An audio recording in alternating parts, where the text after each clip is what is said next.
Mic check, mic check. Okay, I think we're good. Hi, it's been a while. Welcome. So, it's been a weird day. How's everyone doing tonight? I hope you're having a good kickoff to your weekend. I'm not getting much of a weekend, so we're gonna be here tonight, just kind of hanging out, having some fun, and just enjoying our time. Why not? It's one of those days. So that's kind of where we're at. As I said in my tweets / skeets, because I mostly post on Blue Sky now, which, speaking of, if anyone here is interested in codes, I do have a few extra codes available. I'm always happy to give them out to viewers, try and get that get the community up a little bit.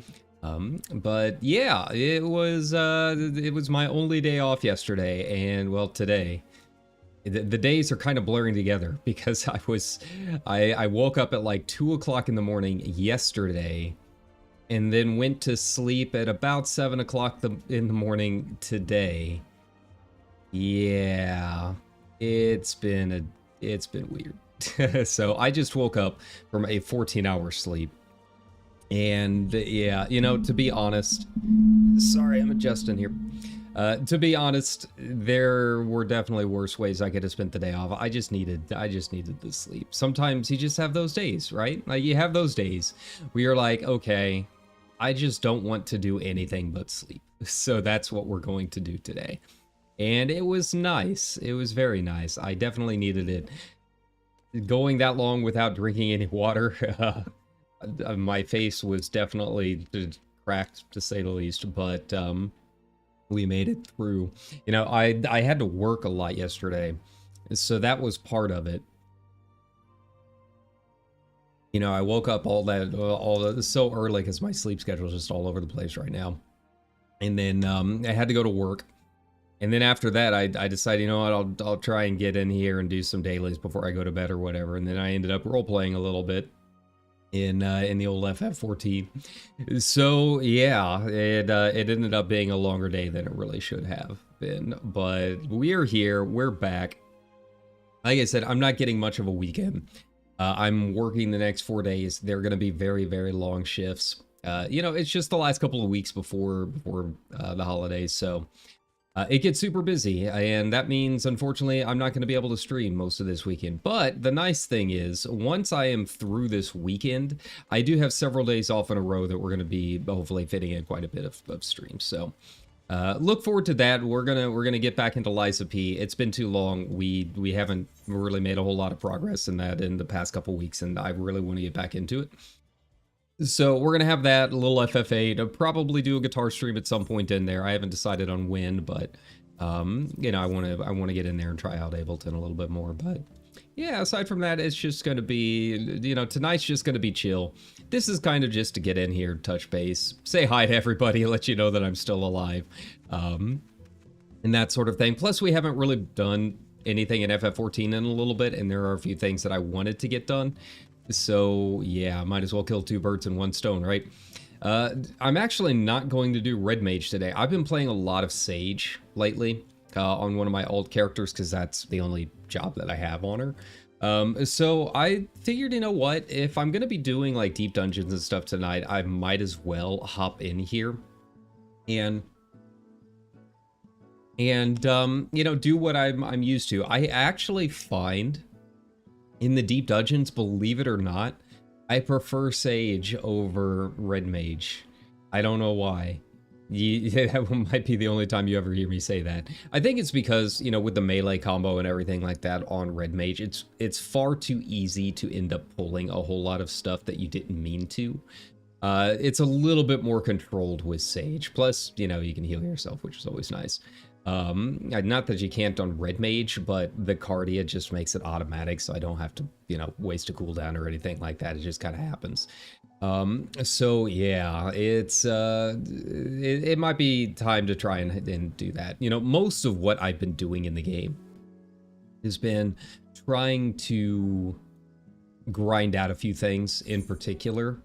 Mostly, oh wow, I am like way behind on a lot of this stuff, aren't I?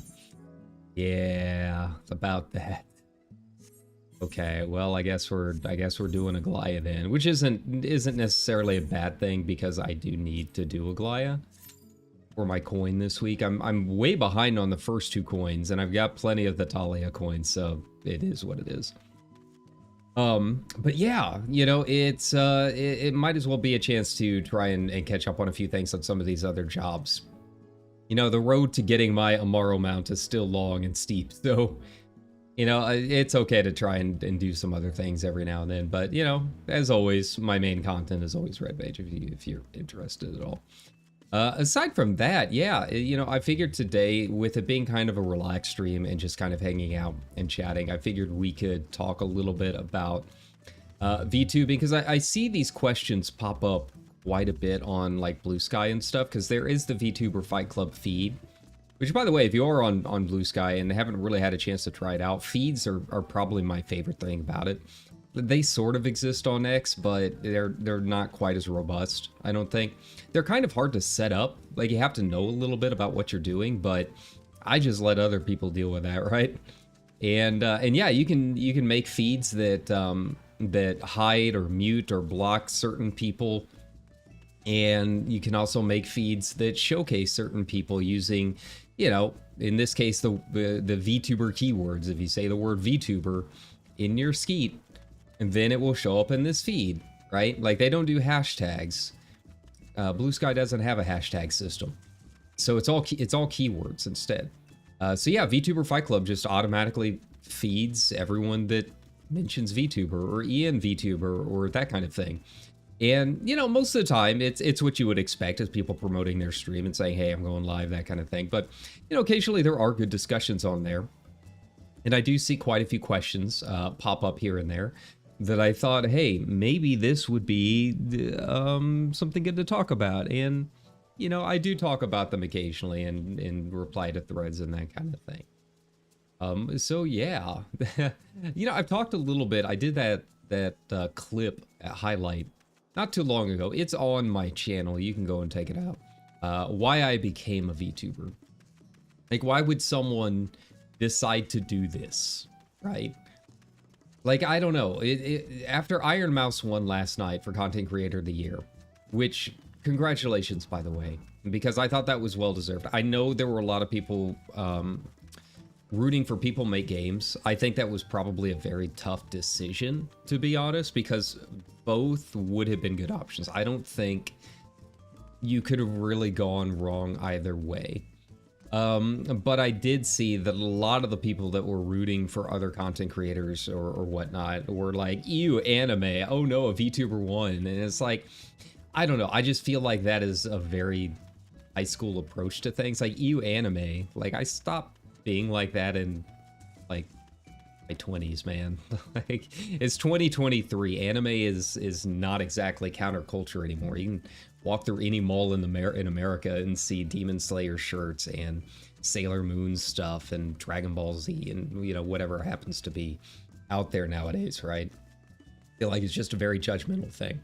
But yeah, Iron Mouse was doing some good work, doing a lot of charity stuff. Her story's fantastic, and she's consistently one of the top viewed people on Twitch. So I think if you're going Content Creator of the Year, it was well deserved. I love Iron Mouse, right? Who doesn't love Iron Mouse, other than the people that have never watched Iron Mouse and are just being weird about anime, right?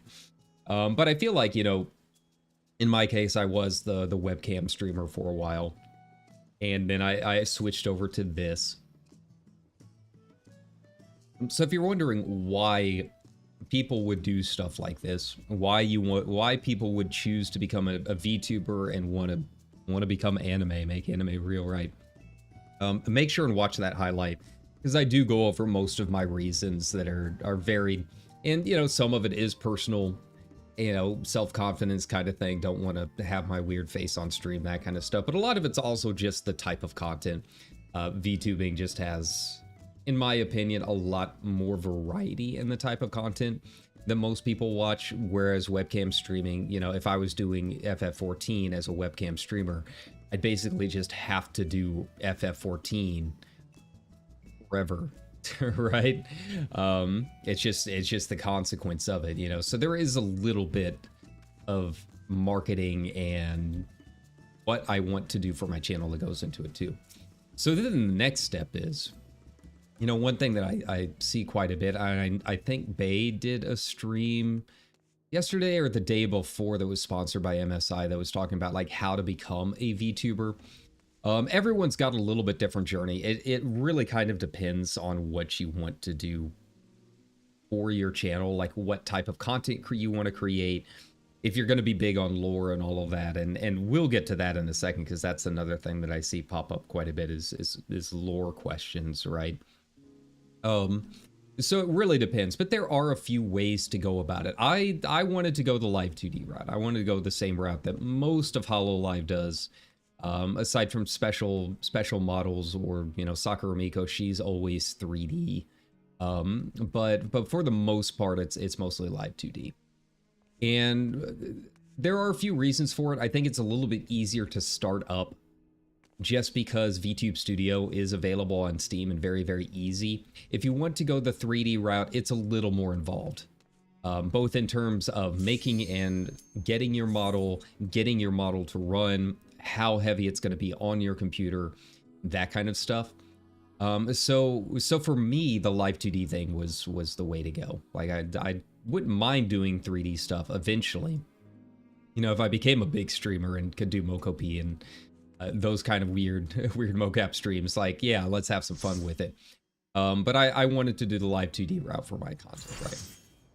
And then as for model, I mean, you know, I think most people kind of understand how models work nowadays in terms of commissioning and that kind of thing. But essentially, you need to either buy a model or get one for free. Now, I kind of wanted to talk about the free stuff because that's what I'm doing. Like, this is a free model that I downloaded on Booth, and the owner was nice enough to say, like, yeah, feel free to use this. There are a few different routes.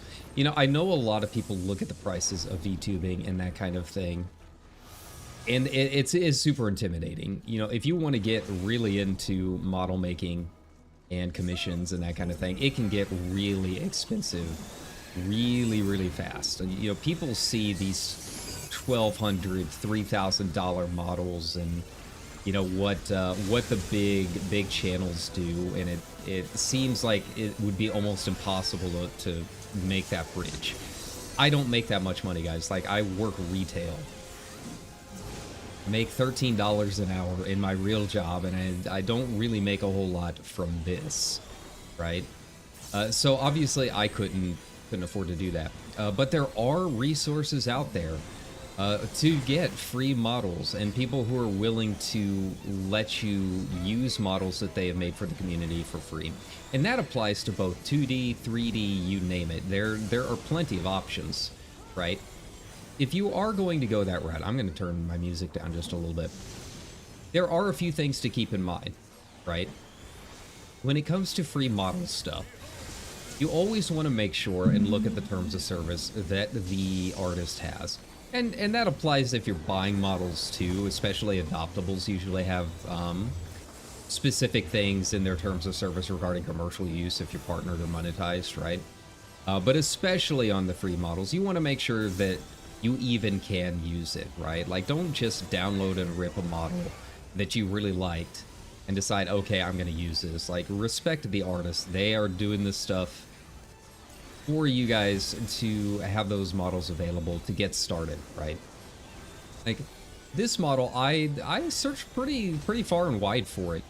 You know, free models and adoptable models have a very wide range of quality, to say the least. But I really enjoyed this one. So when it came time, okay, we don't have anyone. Okay, no hammers on this end. When it came time to find one, I really enjoyed this. They were fine with this model being used for monetization on stream. But, like, obviously, I cannot use it if I wanted to make something like merch or something like that. I think you will find, in a lot of cases, a lot of these free models and adoptable models, they are fine with you using them for commercialization on YouTube or Twitch. Like if you are partnered or affiliated, I think that kind of comes with the territory of this being used for streaming. So a lot of them are going to be cool with that, but they are usually not as cool with you using their model for merch. So that's one thing you want to make sure and watch out, right? You know, use common sense, guys.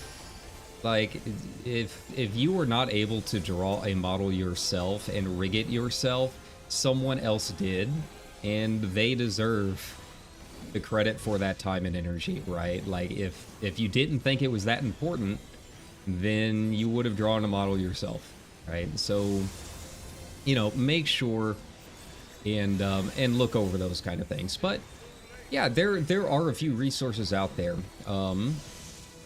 You know, I think most people know about Etsy and Booth are probably the big ones. VGen.co is really good. There are a few sites, and even a few VTuber specific sites that have been popping up lately that are very focused on helping people get models or commissioning models or adopting models.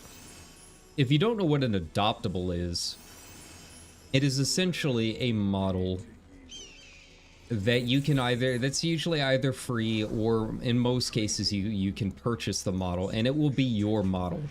Like this model is not an adoptable. Anyone can use this model, right? So I might not be the only VTuber that looks like this, okay? But adoptables are usually exclusive to one person and usually you pay for the rights to use it, but it's a pre-made model. So you don't have to worry about a reference sheet or getting something commissioned and waiting 3 months or anything like that. It's already fully made, and the artist just wants to sell out that model to a person, right? And usually they can range anywhere for you know, free to a few $100s, maybe a little bit more. There's a lot of different ways it can go, but that's essentially what an adoptable is when you hear me mentioning them quite a bit. And those can be really, really good ways to get started. If you are like me and you're like, okay, I've been streaming for a while, or I just want to give VTubing a try, but I don't want to spend a whole lot of money on a model that I don't know if I'm going to even like doing this. Free models and adoptable models are a really good way to kind of test that, right? In adoptables, you know, because it is exclusive to you, I mean, you can come up with lore and stuff to it too, which is always, you know, pretty nice. So you have a few options out there. Yeah, essentially just, you want to try something cheap and easy. It's like, you know, I talked about it in my guitar streams every now and then. Like, you don't want to go out and buy a $1,200 guitar for your first go around, right? You don't know if you're going to stick with it. So look around and try finding resources. If you have any friends that are artists, and you know, really close personal friends, and you can talk to them and be like, hey, I might give this a shot. Maybe cut down on cost by trying to learn how to live 2D rig yourself, or you know, use Vroid. In 3D, I don't know as much about how 3D works aside from, you know, actually getting it up and running, but Vroid is an option, and you can make your own models in Vroid. It's a little limited. You know, if you really want to go all out, you'll probably have to learn a little bit of Blender so you can learn how to make costumes and accessories and stuff. But a lot of the base options within Vroid are very, very good to try and create your first model. And it is free, so, you know, that is an option as well. But yeah, you know, essentially do something simple. Try something simple to start out, right? Like, don't go all out into spending a lot of money on a model and a rig unless you are just, you know, independently wealthy, I guess. So, you know, you do you, I guess. But yeah, you know, try it out first. See if you even like it. It's a little bit easier if you've done streaming before. Like maybe you have done webcam streams, or you've been streaming and just didn't have a webcam.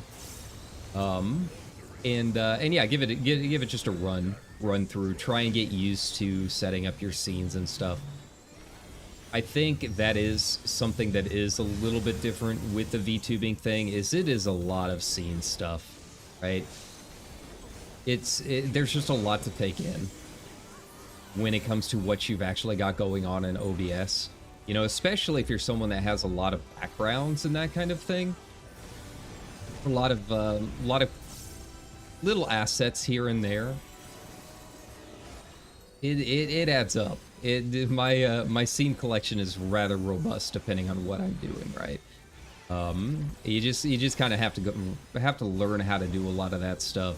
Some of it takes a little bit of time just to try and figure out and fine-tune the small technical issues that are going to pop up every now and then. I will say that VTubing, you are going to run into quite a few issues, whether you like it or not. So doing those test runs can be really important to just kind of setting it up. Audio is, of course, another big one. With this being VTubing, audio is obviously quite a bit more important. So there's a lot of little bit more fine-tuning that goes into it, I think. We're burning through this, all right. Here we go. But yeah, I mean, that's really all I can say. There are a few programs I use. I use VTube Studio for my model. Live 2D whenever I want to do anything rigging wise. You know, I've mentioned before, when I do eventually make my own and commission my own custom model, I will be doing the rigging myself. I don't mind learning Live 2D because I do that kind of thing anyways in a lot of other programs. You know, dealing with IK and FK nodes and meshes and that kind of stuff. I'm not super smart about Blender, but if I have a pre-made model, I could probably figure it out, right? So it's the same thing for VTubing. But yeah, I just use VTube Studio, Streamlabs for my actual streaming content. Yeah. All right. And then, yeah, that's really about it. I do use Voice Meter. I don't do a whole lot with it. It's just the basic Voice Meter. But it just helps out a little bit with the equalization and dealing with my levels a little bit. So yeah, whenever I'm starting up the stream, it's really load VTube Studio at first, then Voice Meter, then my game, and then Streamlabs. I do it that way because Streamlabs can sometimes cause issues with the game. I ran into that with Liza P. It really depends if the stream has to preload a shader cache or not. If you've already got Streamlabs running, it can mess with the performance when the shader cache is drawn for whatever reason. I don't know, but you might end up with a game that runs at like 15 FPS. So just kind of be aware. But you know your system a little bit better than I know. So you know, you gotta do with what works with you. Some of you guys have, you know, probably some crazy high-end systems that can run anything and everything you want. Yeah, my processor's a little old, so I've got to worry about a few things that maybe you don't. If you're doing 3D, it'll be a little bit different than if you were doing 2D, etc., right? But yeah, that's basically how you can start with it. Aside from that, you know, in terms of actually just, you know, streaming, you know, there's really no way to prepare for that. Best thing to do is just to turn everything on and start going, you know? Just start streaming, man. Like, don't think about it too much. Just get in there and go. Alright. I think it does help. This kind of leads into a couple of things that I have seen asked about on Blue Sky every now and then. And by the way, you're more than welcome to ask questions here. I've got chat up and running. It's not a big deal. But yeah, it does lead to another couple of things that I do see on Blue Sky, which is, how do you stream? Like, not technically, but like, what do you do? Like, how do you stay entertaining? How do you talk for, you know, 2 hours or whatever? Like, what do you do for streaming? And yeah, for that, that's a big question because everyone's going to be a little bit different. For me personally, like I said, you just gotta get in there and go, right? You've got to kind of figure out what kind of content you want to create, what kind of vibe you're going for, what kind of community you want to build. But the only way you're going to actually do any of that is by getting in and just streaming, man. Like, just start playing games, and it'll probably be really rough at first. You know, you're gonna make mistakes. There's gonna be a lot of dead air. You're not gonna know what to talk about or what games to play and all sorts of stuff. It happens. Like, there's nothing wrong with that. Don't feel bad if you're not pulling numbers after your first like week of streaming, right? Like, it takes time to build up your vibe and your personality, especially if you're gonna go with the lore stuff, right? Now, I don't do much about lore, and I'll get into that in a little bit, but you know, in terms of actually streaming and what I do, I mean, I've been doing public performance and been doing customer service and all kinds of stuff for most of my life, so I don't really get super nervous about turning on a camera and talking to the internet all that much, right? It's just, that's because I've had a whole lifetime of practice with it, right? If you haven't had that and you do have that kind of social anxiety, you know, it's not something that I can really teach. The only way that I was really taught, even back in school, doing it professionally, is just to really get in there and go, right? Like, it just takes practice of learning how to do it. But from there, like, to help out a little bit, you know, one of the big questions that I hear a lot is, you know, what do you talk about? Like, how do you stay entertaining for a couple of hours at a time and actually keep from having dead air? You know, first of all, I think it is kind of important to note, like, it's okay to have a little dead air. I think there is a little bit of this assumption that all major VTubers are just constantly talking for several hours straight, and that is true in a certain respect. Like, there is a lot of talking, more than the average person is going to talk when you're just hanging out on your own, right? But like, if you watch, you know, a lot of these big name VTubers like HoloLive and EG, like, watch them play Suika game, and you're going to notice, like, there's a lot of dead air. Like, there's a lot of times they're just staying quiet, trying to figure out their next move. And that's okay, because your voice is going to have to rest at some point. And it'll give you time to reset every now and then.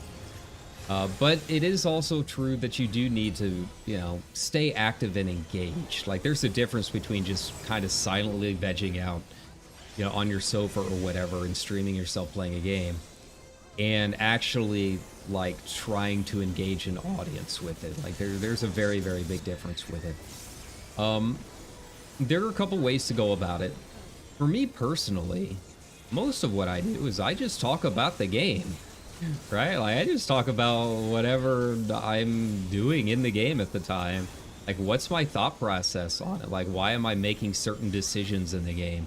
A little bit easier with a game like Lies of P, where it's a little difficult and you're trying to figure out, like, what the next move is and all of this other stuff, right? But yeah, when all else fails, just talk about the game. Talk about what you're doing. Why are you making certain decisions? What is interesting to you about what's going on in the game? Is there anything you don't like about the game? Is there anything you do like about the game? Like, there's a lot of different options you can go with. You know, Final Fantasy, those streams are always really easy because half of it is just me doing the voice acting and reading, right? Like, that's always a really easy one to go with. Okay, like, here, got this down to a science. I haven't really been talking about what's going on here in this part of the game right now. But I haven't done a whole lot of Sage stuff in-game yet. So I could probably talk about why I'm doing certain things and making certain actions while we're running this. I mean, it's an old Alliance raid. I don't think it's really top-end content people are looking for guides for, but it kind of gives you some insight into my playstyle and what I'm doing with certain stuff, right? That's essentially what the entire Talking to Red series that I do is. Literally just me watching over a video of my gameplay and saying, hey, this is why I did this, instead of trying to teach you about spreadsheets, right? But you know, if you're just playing a game like, say, Suika Game, or Jump King, or, you know, something that's a little bit more of a Zatsu type of game, I think it does help to kind of go in with a list of topics in hand. You know, they don't have to be like crazy important topics or anything like that. A lot of times you're just talking about what happened during that day. You know, maybe something funny happened on your way to work or something like that, right? But it never helps. I really liked when Vesper was streaming. Early on, he mentioned that, you know, he has essentially a notebook of topics, and he wants to say something interesting every 2 minutes, right? Like every 2 minutes, something interesting happens to happen on stream, or he says something insightful and whatnot. I don't necessarily think every VTuber has to go to that extreme, but it does give you an idea of the mindset, right? Just making sure that you've got enough things to talk about on stream, and I think that can be probably a big thing to overcome for a lot of streamers, because a lot of us, I mean, let's be honest, most of us are bog lords sitting at home trying to make it through and aren't really all that great about touching grass as much as we should. So it can be difficult trying to come up with interesting topics. You know, if you have not had a lot of things happen to you that day because you didn't really do anything that day, well, then what then, right? But you can talk about other things in your life, talk about growing up, talk about childhood experiences. I mean, there are other things out there. It doesn't have to be strictly what did you do on the way to the bank that day, right? Like, I talk a lot about work, right? Because I think, you know, especially being in retail, everyone can kind of relate to it. I think that can be important. Is it something that people can relate to? And yeah, I think a lot of us have worked retail before. We know the stories, we know the vibe, we know dealing with corporate and that kind of stuff. So all of those things can be incredibly important to kind of just making that connection, right? People understand it. Here we go. And, you know, as a bonus, I work in a bookstore, so that kind of leads me to being able to talk about books and, you know, what I've read and what are my thoughts about publishing and writing and that kind of thing too. You know, it can be very difficult if you're just starting out, because I think a lot of people have a lot of anxiety, not necessarily about streaming, but more about themselves. Like, they don't think they're that interesting. But I think, personally, people are a lot more interesting than they give themselves credit for. Like, you don't necessarily have to be interesting or live this wild life where you've climbed mountains and done all of these other things. You just, more importantly, to be a streamer, you just have to be a human, right? You have to be able to talk about things that people relate to. And yeah, sometimes it might be funny.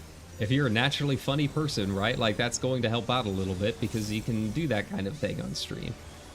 Are we going to be able to skip this? Probably not, but I'm hoping. Here we go.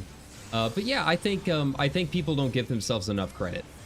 I think when you start streaming and you start building that community and audience, I think a lot of people are going to find that they are a lot more relatable than they give themselves credit for. But it takes a little bit of time to figure that out. It takes a little bit of, you know, people hopping into your streams and saying you're doing a good job and that kind of stuff to kind of build that confidence too. I mean, that's never going to hurt you all that much. I don't really know how to take compliments, so kind of whatever, I guess. Hear me flustered a little bit. Hey, we skipped it. Nice. I don't think I even got anything. Did we even get the second chest? I really wanted to try and get some gear, but I don't know if we got I don't know if I accidentally missed the second chest there. Right. We're gonna need it all because I need money. Ass. Here we go. But yeah, aside from that, it's just, in terms of getting over the anxiety aspect of it, you just got to get in there and do it. It's one of those situations where practice makes perfect. And yeah, some of it's age too. I think people put a lot more pressure on themselves as they're young, and then when they get to be a little bit older, and have kind of been through the ringer a little bit. Right, like at this point, it's like, man, I'm just tired. I don't care if people are judging me. I just want to kind of do my thing and hopefully like pay the bills. Like that's more important to me than someone making fun of me. Is like, hey, if they made fun of me, then that means they gave me a view, and that's a couple cents in my account, and I got food to eat, right? Like that's what I'm concerned about. But yeah, you just got to get in there and practice and try and figure out your vibe. Now, aside from that, I think that is kind of leading into the other aspect of things. Here we go. Hey, so we did get a little bit of loot, which is, you know, what kind of vibe are you going for? And it kind of leads me into another thing that I see a lot, which is Twitch versus YouTube. That's a whole topic. You could make an entire video just on the Twitch versus YouTube stuff, to be completely honest. For me, Twitch is more about sitting around hanging out with the streamer, right? Like, it's like hanging out with your buddies at their house playing video games, right? Like, that's kind of the Twitch vibe. Right, I think it's a little bit more relaxed, a little bit more, I'd say a little bit more hectic than anything, but if that's the vibe you're going for, then that's kind of where Twitch is. For me personally, streaming and VTubing to me is a lot of more like sitting down to watch a show, right? Like that, like to me, my Oshi, my favorite streamer is Polka. I talked about it a lot on stream, but she's my favorite, and it's because she treats all of her streams like a show. Pecora is a lot the same way. You know, if you guys are big fans of Pecora, then, you know, sitting down to watch one of her streams is a lot like watching on a show. She's there to put on something entertaining, and then when she's done, you know, she's done.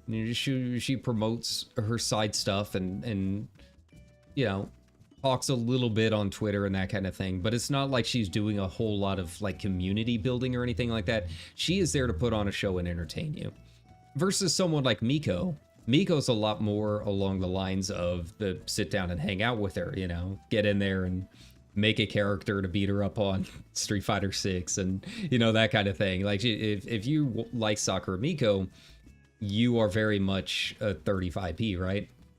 You are part of Miko P. And I love Miko. She's one of my favorites too, but that just kind of shows you the difference in vibe. But to me, I sat down and I said, you know, I like the sitting down and watch a show kind of thing. Like, I like talking with you guys, don't get me wrong. I love interacting with chat and answering questions, and I like it when people come in and are willing to speak for a little bit, because that can be a little bit of a rarity on YouTube when you're first starting out compared to Twitch. But you know, a lot of my views come from VODs. I got started because I was making video guides, so everything just kind of naturally leads me into doing what I used to do in real life, which was, you know, film and television. You know, I was in that industry, and that's what I like to do.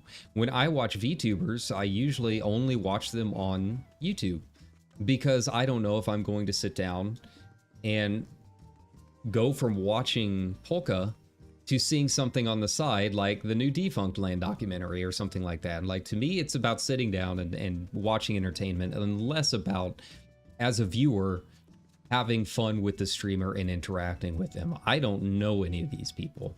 I don't know Polka. I don't know Pecora. I don't know, you know, Bay. Sometimes I, you know, might make a funny chat or something like that. but that's not what I'm really there for. So that's the kind of vibe that I want for my streams. Like, I like it when people interact with me and answer questions, but I want something that they're going to have fun or don't mind putting on in the background or watching the VOD for, and I want it to be, you know, more of an interesting experience.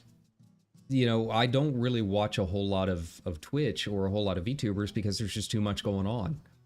I'm not a big fan of like redeems and TTS pop-ups in the middle of important moments for video games and that kind of thing. And the fact that a lot of them in Twitch in general encourages you to stream over 7 hours, like over 7 hours in a lot of cases. Like, you don't even really get bumped up in the algorithm on Twitch unless you've been streaming for at least 2 hours, right? So yeah, like I just don't like redeems, and I don't like a whole lot of audio stuff popping up at me. It just feels very, to me, it feels very childish, right? To me, it sounds like you don't have much of an attention span, and if you don't have a decent attention span, well, to be honest, you're probably not going to like my streams, right? But yeah, it's just, I'm not a fan of it. And that's not to say that there aren't good streamers on Twitch. I mean, Iron Mouse, we were just talking about her a little bit earlier, but it's not something that I naturally go and watch, right? Like, there's certain expectations on both sites and certain expectations about the kind of streams you're going to find there. Now, for you guys that are interested in community building, that can be an important thing. Like, if you are a VTuber that wants to build a community and run your own Discord and host events and that kind of thing, well, Twitch is probably the way to go. And that's the kind of vibe that you want to put out in your stream content, right? So when you're trying to stream, you know, you got to figure those kind of things out. Like, what kind of things do you enjoy doing? I personally don't think I will ever run my own Discord. Right? Like, I don't have a fan Discord. I get asked about it a lot. But, you know, when I'm done with this stream, it's time to chill out and get some other work done. I don't really spend a whole lot of time, you know, in a fan Discord or anything like that, trying to interact with my viewers. It's, you know, once the stream's done, I've got other things that I've got to do. And to be honest, I don't think that I really want to sit down and have to moderate something like that. I'll let you know, other people deal with making the fan Discords and moderating them and that kind of thing. It's just, I've already got enough work going on. Dealing with that in a Discord is too much, right? But yeah. You know, the other thing is, you know, are you going to be a super, you know, energetic and extroverted kind of character, or are you going to be a little more introverted and that kind of thing? That kind of leads into the lore thing a little bit, right? Because the two are very connected. You know, your streaming vibe and what kind of streams you want to do are going to be connected to whether or not you have lore, how closely you stick to it, that kind of thing. Now, I don't do lore. I've never found it to be a big thing that I really care about when it comes to VTubing. You know, part of it is because, obviously, as I mentioned a little bit earlier, I'm using this free model. I can't really do a whole lot lore-wise if I'm using a free model, right? If you're commissioning a model, then obviously you can do whatever you want with it, right? That's not to say, you know, I've mentioned that I am working on getting a model commission. I do have a little bit of lore and backstory there. Because it does help with the general design of the character, right? I'm not saying don't, you know, all lore is bad, don't ever have lore. I'm going to have a little bit of lore. But, you know, whether or not you stick closely to it or not is completely up to you. Me personally, that's not a big thing, right? Like, I don't really care about the lore. And honestly, a lot of the VTubers that I watch don't really care about it either. I mean, I just mentioned Polka, right? Like, yeah, she does have a lot of the ringmaster aesthetic and the circus aesthetic, but she doesn't really, like, necessarily stick with, you know, being a fennec clown in her lore is all that much. That's just her personality. Right? That's just, she got that model because that's the kind of personality she has. And it's kind of the same way with a lot of Halloween, right? Like they might make some passing references, like Callie will mention Death Senpai every now and then or whatever, but it's not like they're sticking with a certain character. To be honest, if you're trying to do that, it's going to be a rough road, right?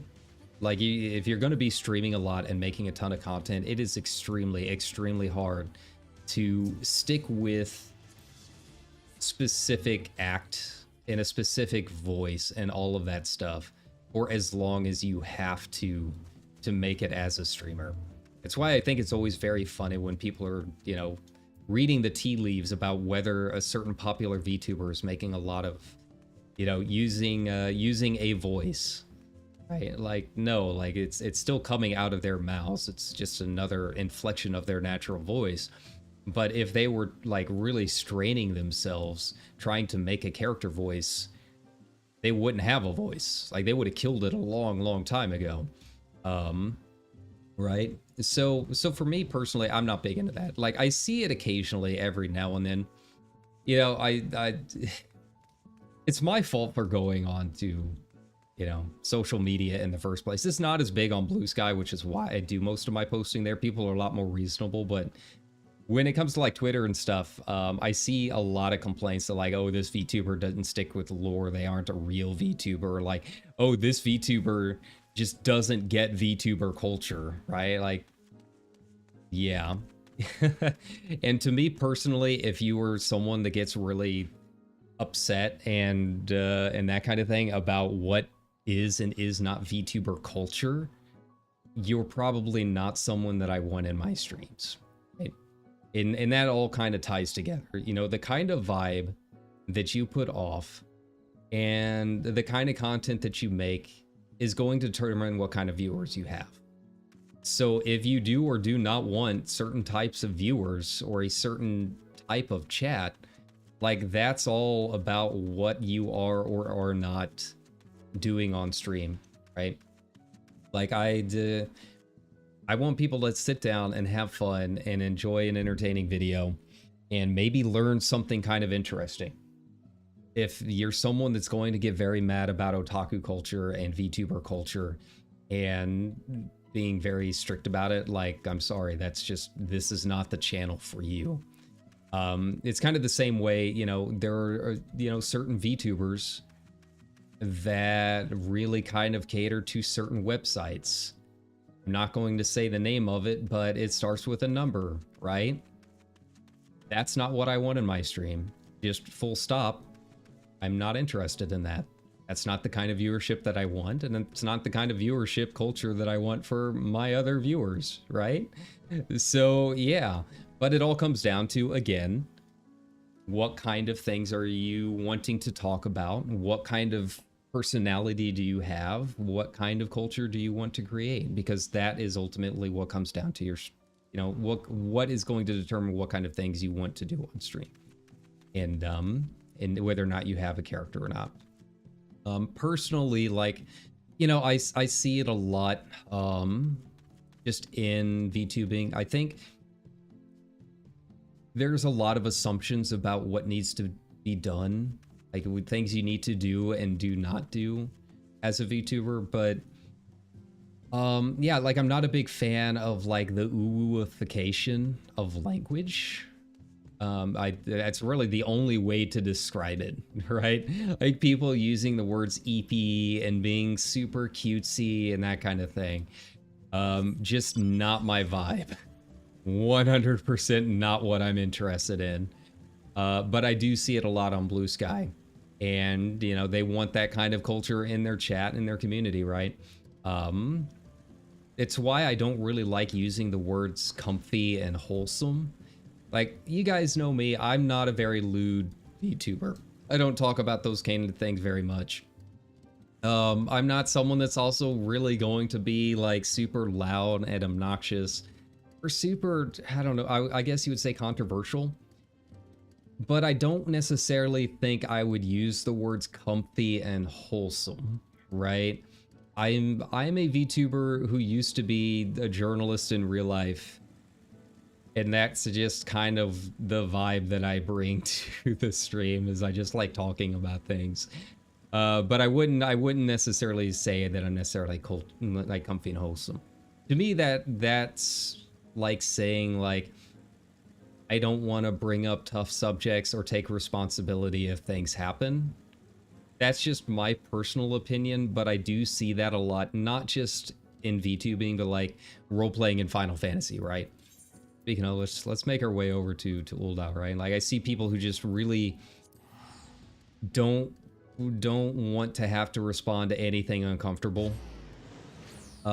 Even though as the streamer, it's kind of your job to step in when things are comfortable, because again, it is your chat and your streams, right?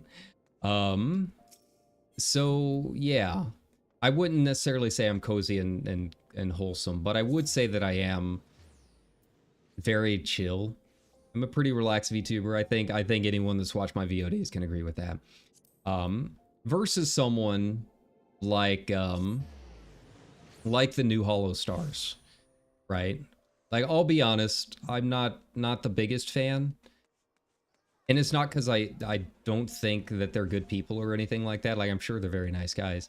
But they're very loud. And it's the same thing with Twitch, why I don't watch Twitch. It's very loud, very big reactions, very hyper.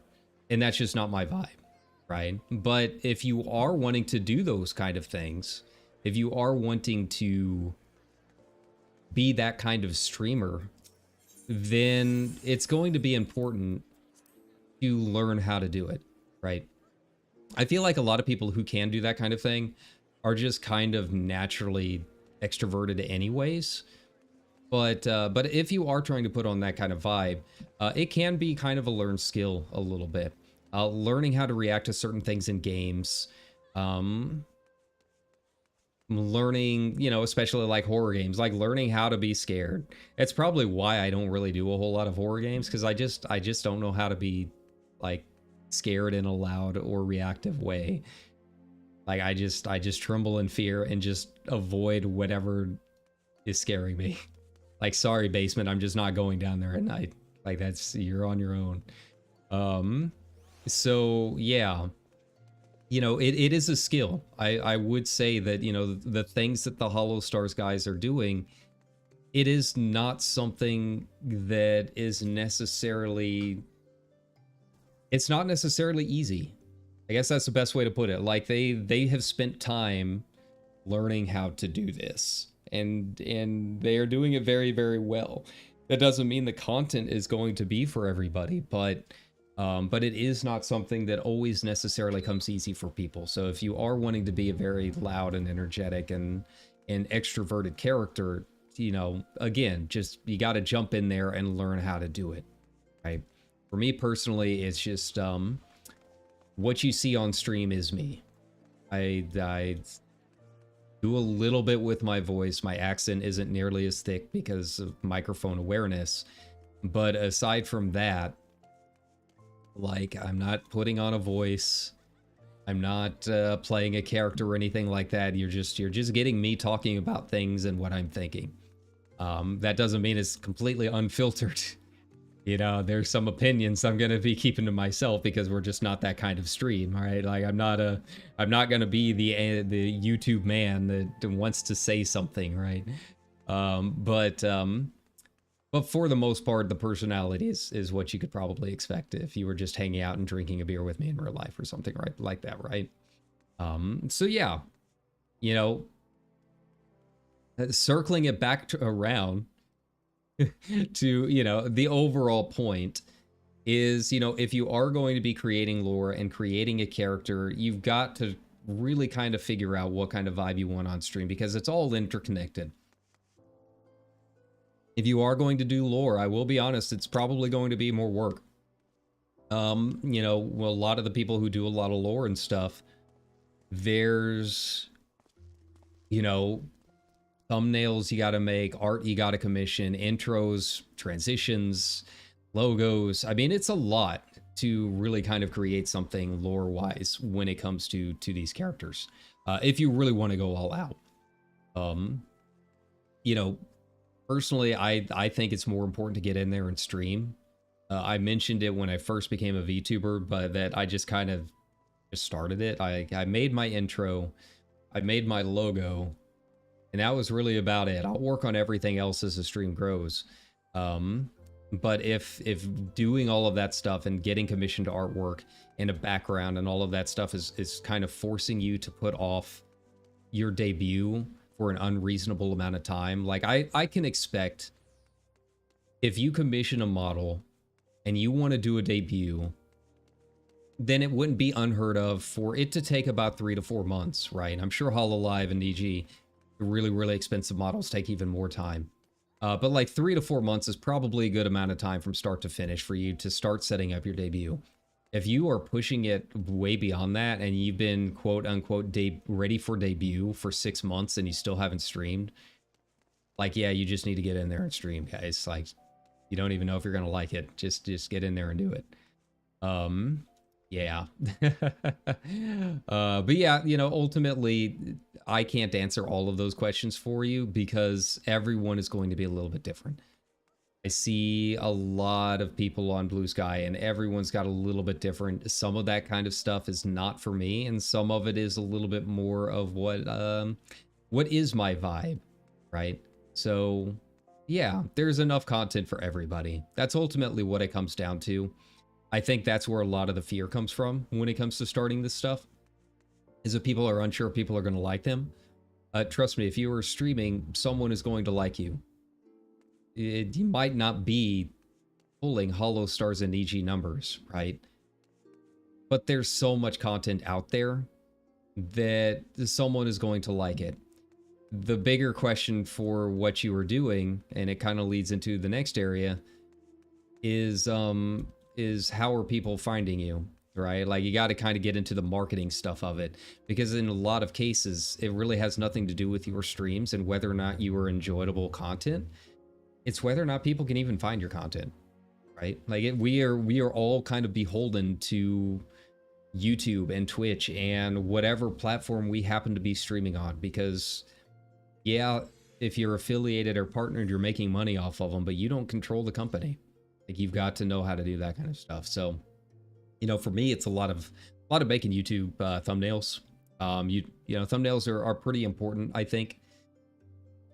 No one really knows how it works. Everyone likes to make videos saying they know how it works, and that's why you see a lot of PogChamp faces and that kind of thing.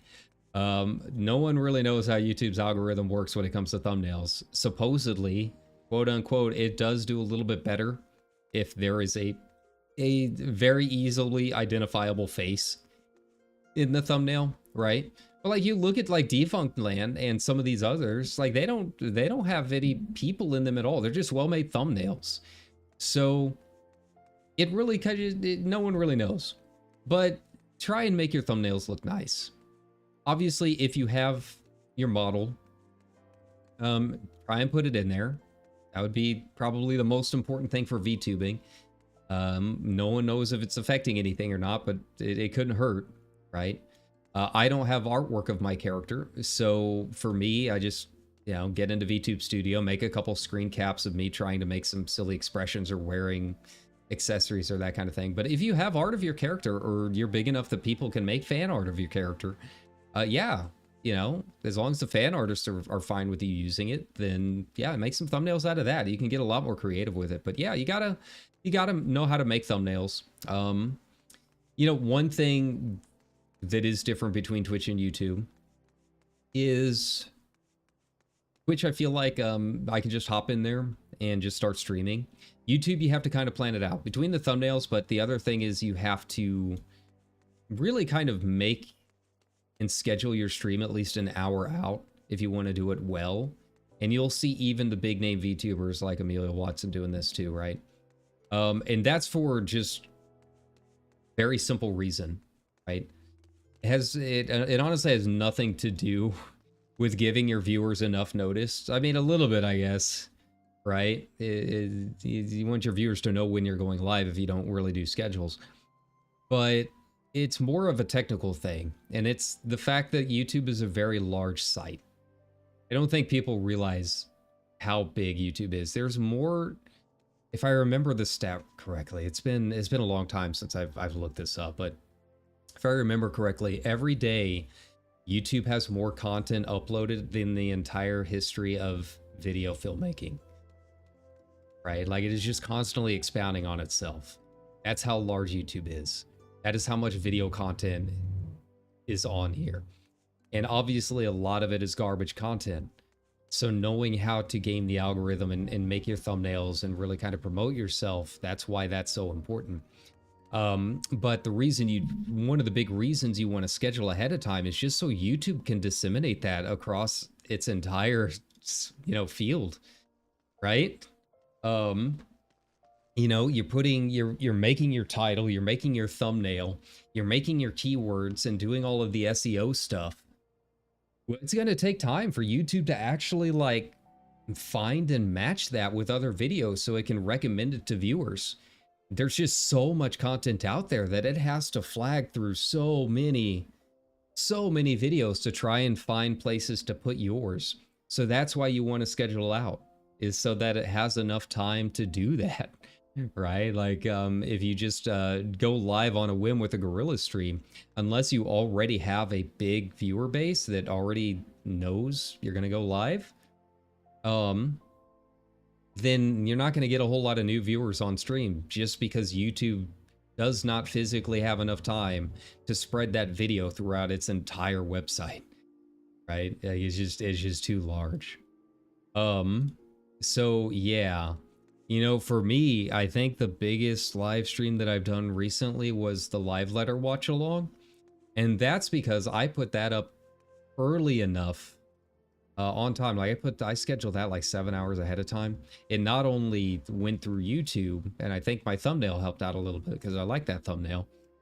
But it also, YouTube is owned by Google.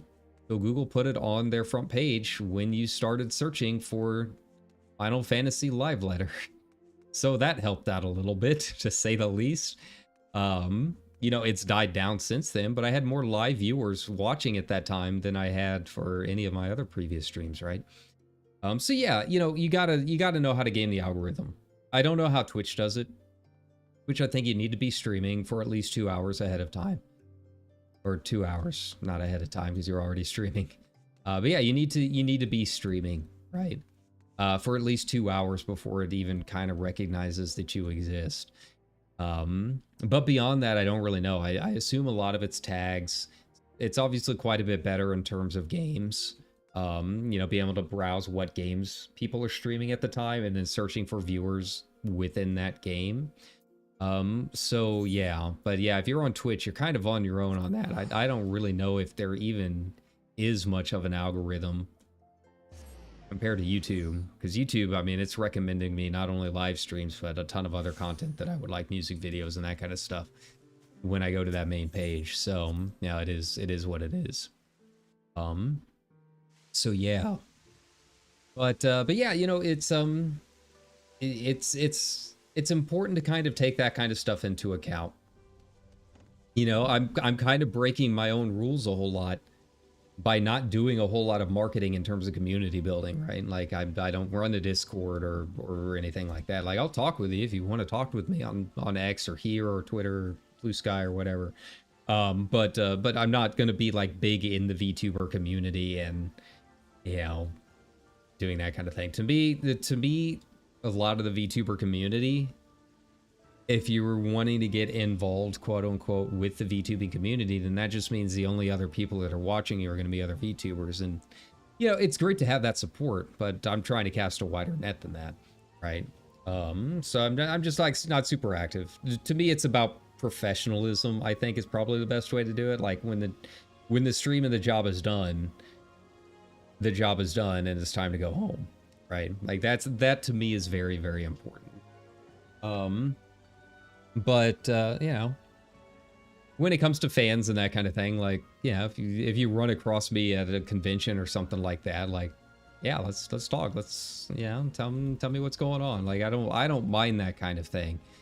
But marketing wise, I'm not like super into it. Like, I'd rather focus on other things that I could be doing, like just making good content. So yeah. But on the flip side, if community building is something you were very good at, like my ex was very good at networking. way better than I am, which is probably why she still has a job that she likes and is making a lot of money, and I'm not, right? That's what it comes down to, right? Like, if you are good with networking, but not so good at the marketing kind of thing, like, then yeah, keep doing your thing. Like, make your Discords and, you know, interact with other people and that kind of stuff. You know, there's no one right way to do it. And I think that's kind of important to emphasize. If there was one objective right way to doing things, everyone would be doing it. But as we've clearly seen, same with writing a novel, same with anything creative. No one has any idea. No one knows for sure. All of this stuff is just my perspective on things and what has worked for me. What I've noticed about the kind of content I like to watch and how that affects what I do as a streamer. But it doesn't necessarily mean that any of this advice is an objective truth. Like, you got to find your own way. Personally, I think if you make good content, people will watch. You know, that's one bit of advice that I feel like I have heard multiple times over the years and tends to be pretty true. It's like the good content tends to rise. People hear about it and find it. You know, with social media being a thing, like there's very different ways of trying to get people to find that content. So, you know, if you aren't as confident in your ability to create videos and make engaging content, and you are trying to be more of a just hang out kind of person, then yeah, the networking thing might be a little bit more important than it is for me. So that's, you know, that's just kind of what it comes down to. But yeah, you've got to find your own way. You've got to find out what's working for your streams and what's not. Okay, I feel like there were a couple of other questions that I had heard about, and I can't remember what they were. So yeah, if you all have any questions about VTubing, feel free to ask in stream while I'm streaming. I might try doing one more run. I don't know. I got to work again tomorrow, and I'm not excited about it. Let's see.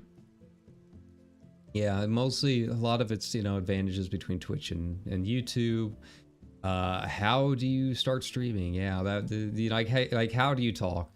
And that's another thing we covered. Is just talk about what's going on stream. Talk about your thoughts. Yeah.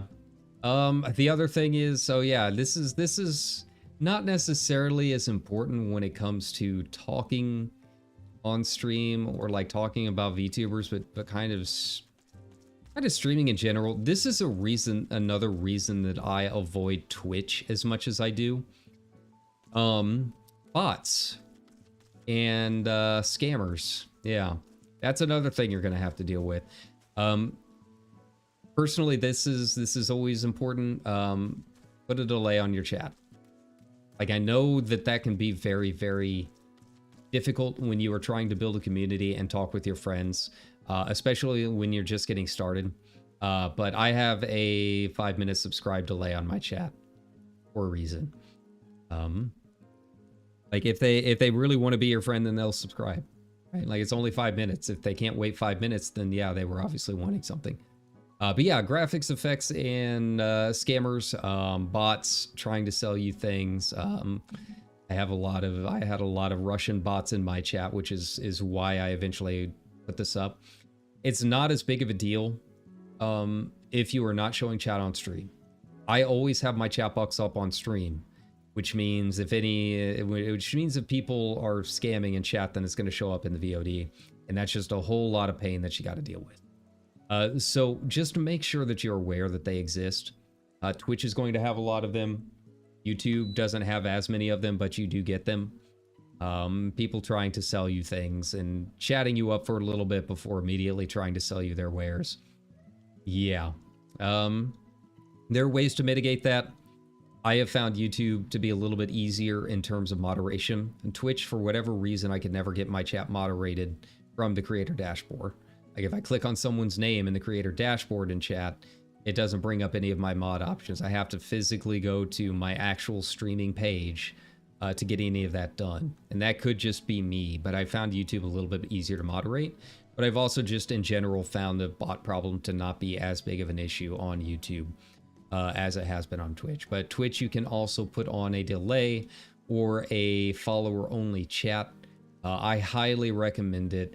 I know that beginning out, you're going to be like, but I need people chatting in my stream. People are going to think it's dead. If people aren't watching chat box just scrolling past, no one else is going to stick around. Trust me.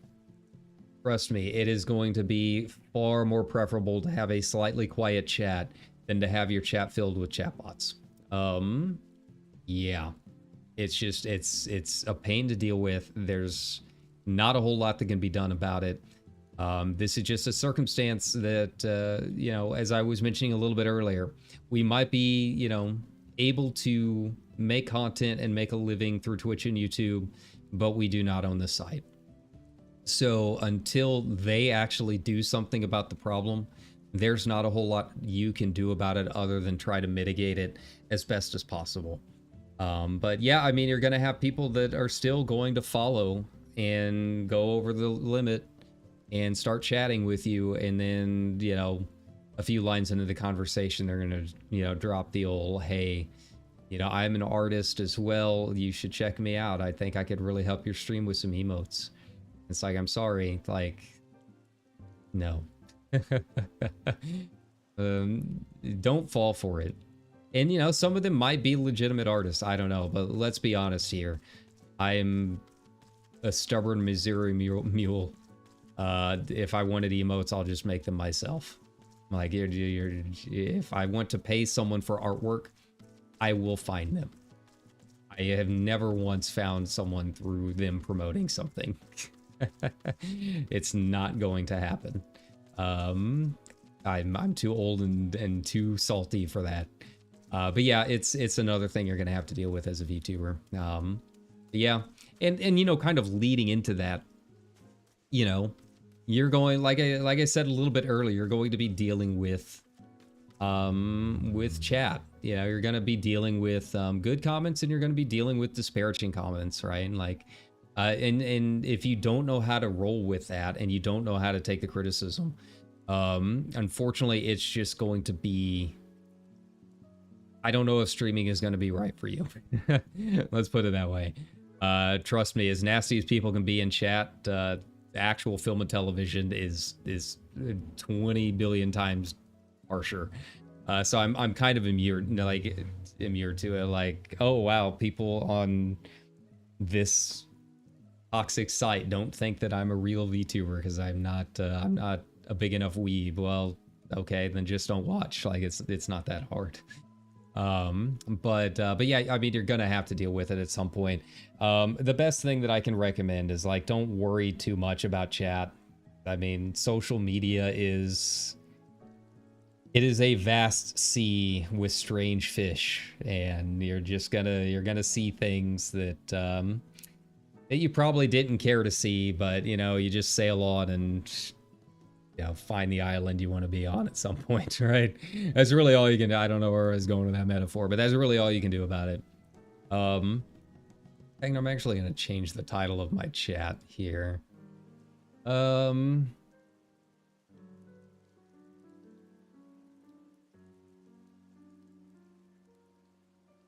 Discussing VTuber things. There we go.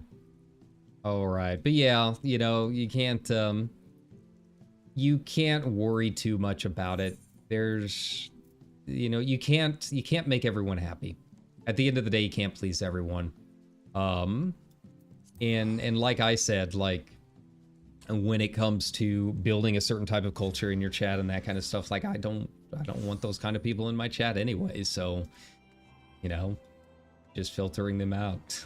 You know, that's fine. So yeah.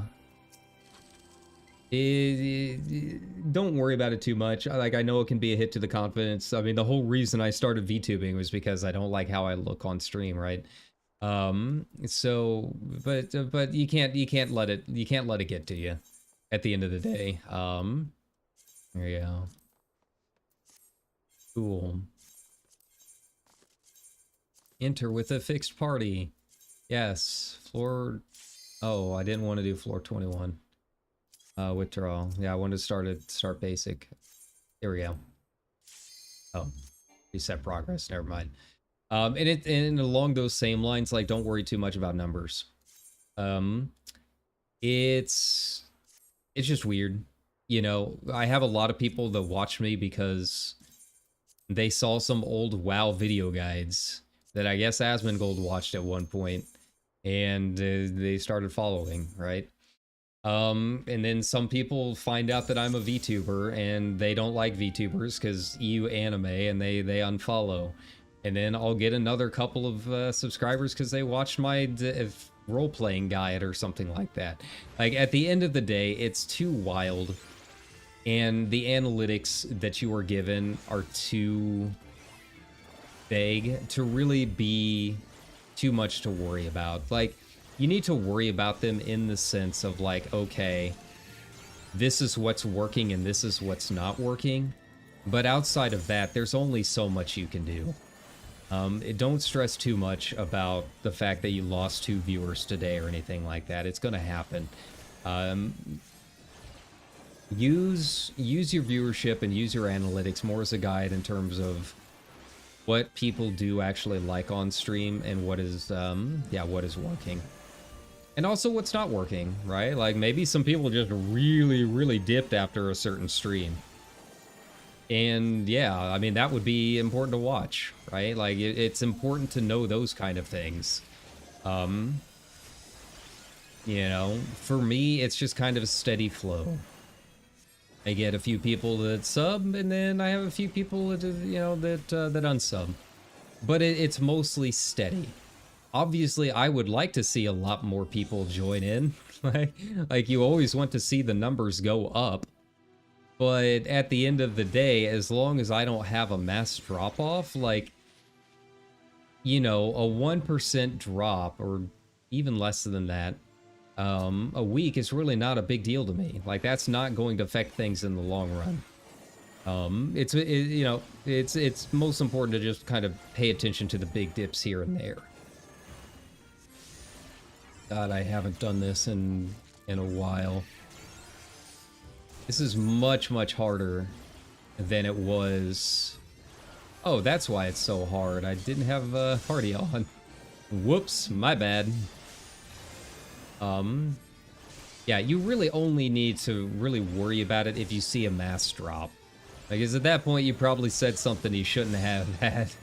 And, might need to be evaluating something about your life in general. Right? Here we go. But, you know, aside from that, like, numbers are kind of whatever. I don't pay too much attention to the analytics.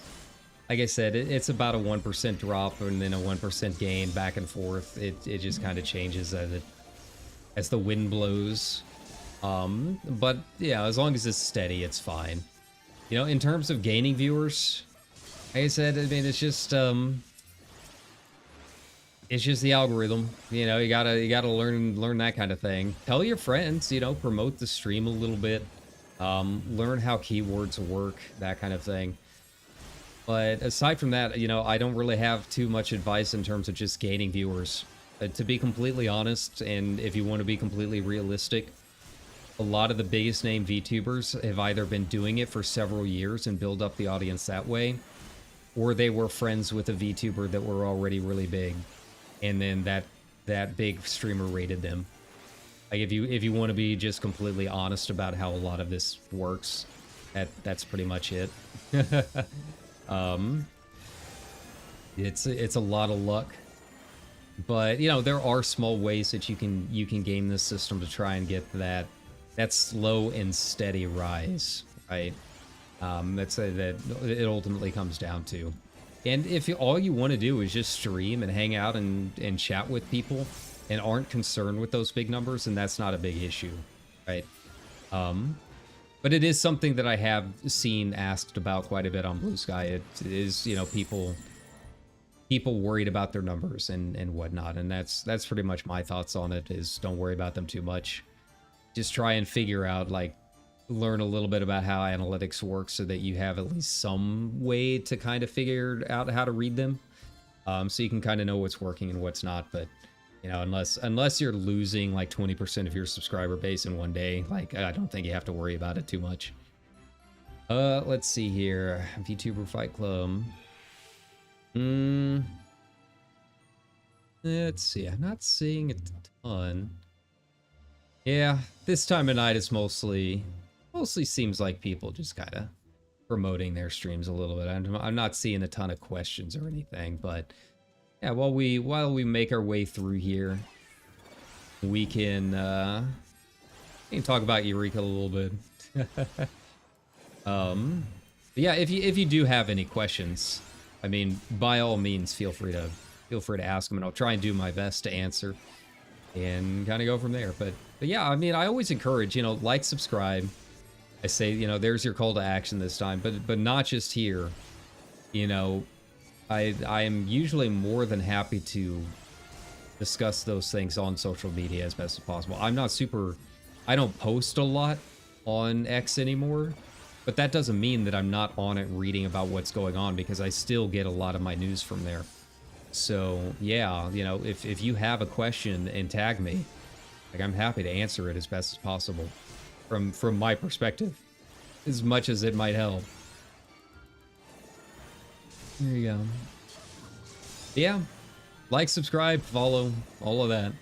But yeah, Blue Sky's a little bit more active in that regard. It's a little bit smaller VTubing community, but I would say that it is very, very active. And I like the vibe quite a bit there. I've had a lot of fun with it.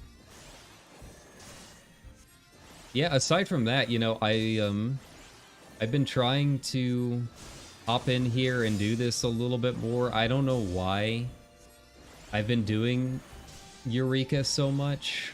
It's not even just Eureka, it's really all of them. I think I saw the prices for some of the haircuts on my alts, and I'm like, you know, I should probably just hop back in here and try and get them. I still don't have the haircut from here, and I kind of liked it. So yeah, that's kind of what we're doing now. But looking at it, I'm kind of surprised at the jump in difficulty. Like, this is floor 1, and it's really kind of hard. Like, everything's taking forever to kill.